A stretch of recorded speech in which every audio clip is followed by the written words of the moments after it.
welcome back to my channel. So today I'm going to be talking about alcohol markers and specifically about the new pastel OHUHU markers that I just received in the post a few days ago. I was really excited to get these because you weren't able to buy them in Germany up until now. And then I saw they were on Amazon, and then I wanted to think about it and I missed the offer, and then they came back in and I bought them right away. I'm fairly new to using alcohol markers actually. The set of 48 brush markers I got just before Christmas, November I think, or maybe early December. So I don't have that much experience yet, but I've been enjoying using them a lot, and it seemed like a sensible thing to buy the pastel ones as addition. And I'm going to compare them and do some swatches and use them on a drawing. I'm going to be drawing this part. So I hope you stay tuned. Give me a thumbs up if you like the video and subscribe to my channel, and let's see how this drawing turns out. Here they are. Don't they just look magnificent?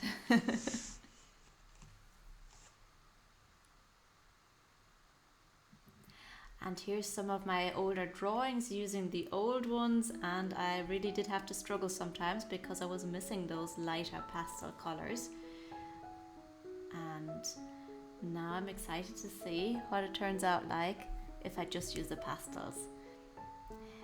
That's to prevent the paint from bleeding through, the alcohol I mean. So here we go. That's all inside the box, and here we have some swatch cards, which is really handy.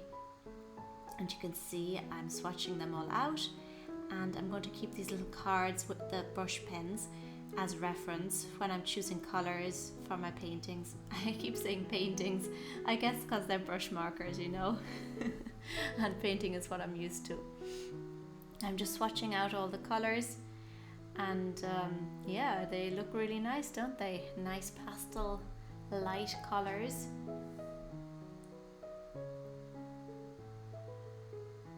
That one's probably one of the darkest colors, and I actually use that for the parrot now in a minute.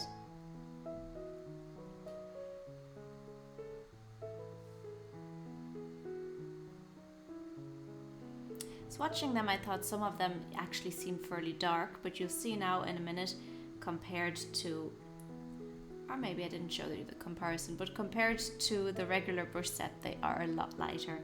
And here I go trying to do the parrot with just the pastel markers, and I must say it was a challenge, and I knew going into it that it wasn't the sensible thing to do, to try and draw a parrot which is by nature vibrant and colorful with pastel colors, but I just felt like drawing it at the time, and I just thought it'd be a challenge. I'll see how it would go. I did know that I could layer the markers on top of each other. I mean, layer the same color over itself to try and get a darker color, and that actually worked out fairly well with my darkest grey. I did a few layers and I actually got a relatively dark color. Of course, it doesn't come near black.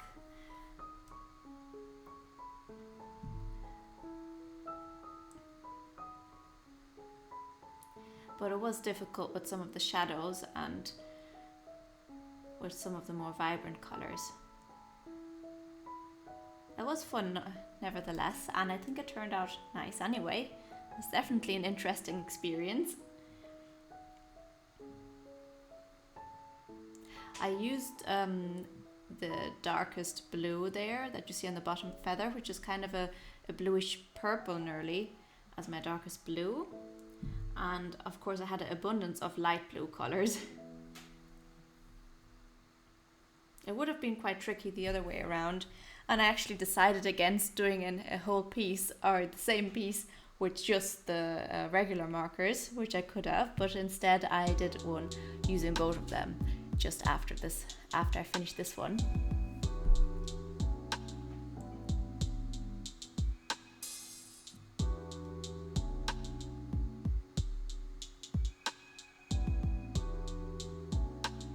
The nice thing is you don't go too dark too quickly,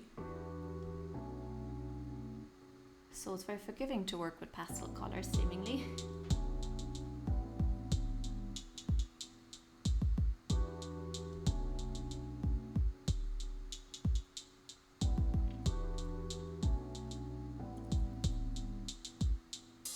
using a mixture of cool and warm blues for the feathers.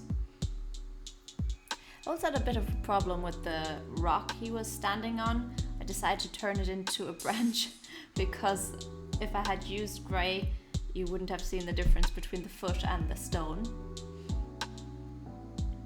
I'm blocking in the head of the parrot using some yellows and greens and blending them into each other. This parrot has nice large feathers, so blending was very easy because I had a lot of room to work the colours into each other, which works best of course when the markers are still wet on the paper. And you can see I will go over the beak a ton of times to try and get it very dark.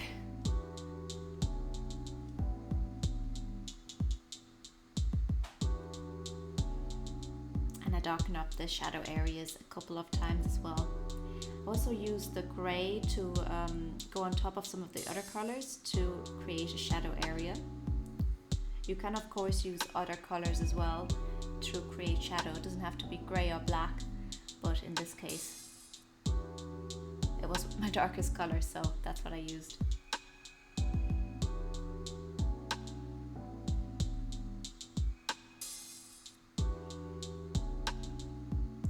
And I think towards the end of this drawing it turned out very nice. I think for that I had limited supplies, but you'll see now when I finish the next version using both types of markers that the contrast is just a lot higher and it just looks better overall. It is nice to have a black in the set. I do start off with some of the same colours I used on the other parrot. I actually used the same grey on the beak just to get the base layer because I don't want it all black obviously. Blocking in some shadows around the face, on the stone, and here I'm going in with a darker grey from a regular brush pen set. Excuse my remote control lying there in the corner. I was watching TV seemingly while I was doing this.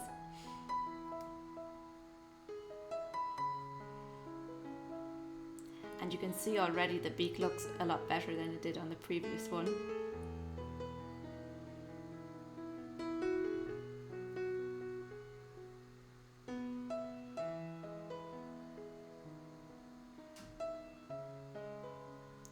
And this time the rock he's standing on is actually a rock.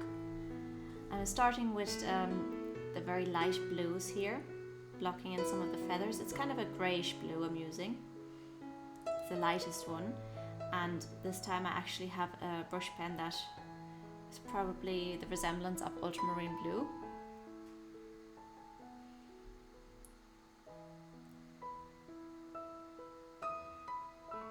For the warmer, darker feathers.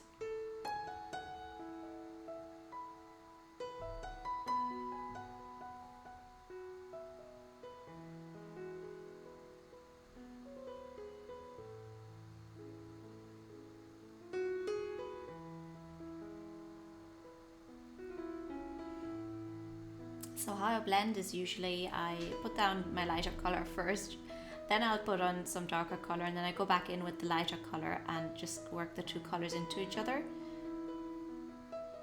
dissolving the darker colour into the lighter one. And that's what the brush pens are so good at doing. It's a little harder if you're using a chisel nib.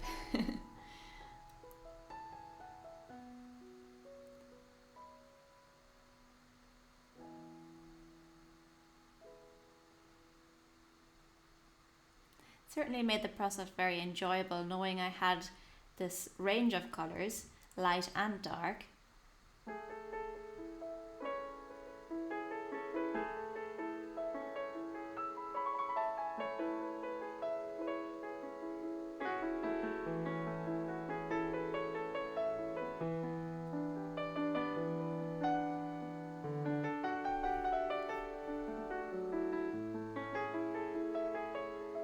So what do you think? Which part do you like better?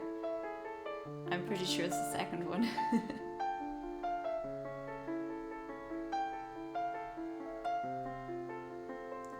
But despite my struggles with the first piece, I definitely find these markers fantastic. As I said, I don't have a lot of experience, but it's just really great to have both sets. And I hope I'm going to be doing a lot more drawings with them.